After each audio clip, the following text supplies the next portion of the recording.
Can we have two quick questions. Yes, and one more thing, the code. Did I tell you what the code was? The code is on GitHub. Please.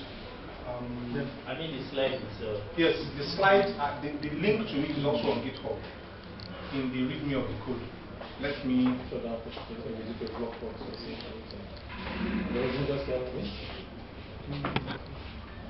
GitHub page ECM.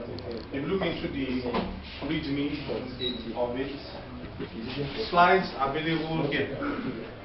Okay, slides are available here. Just go to this space in the README. You see the slides are available. And there's some bugs in the code. So the point is for you to fix them. Make the content into entities.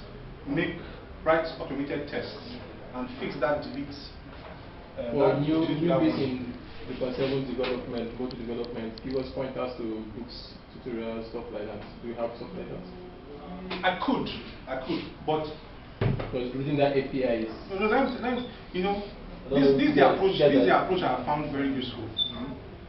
People have different things. I know some friends that will not read. They want to read before they get started. Have an understanding from exposure here and there. Then do something. Write something. Write some code. Sorry, repeat one. What I'm saying is that one approach you take is the approach I've also taken. Get a fundamental understanding of modules, APIs, and Drupal and stuff like that. Just enough for you to differentiate between it and elephants. So it's clear.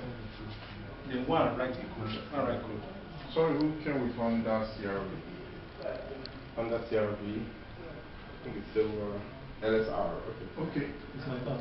It's your car. Said someone blocking someone. Your website. We need. My website is fine. I want to do my website in Drupal 8, so I'm doing some revisions.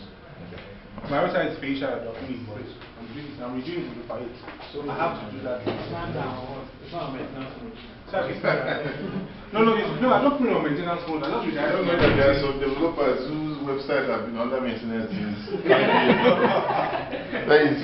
We're coming back shortly. 5 minutes ago. No, I don't say the domain name. I keep it for you. No, I don't do mine.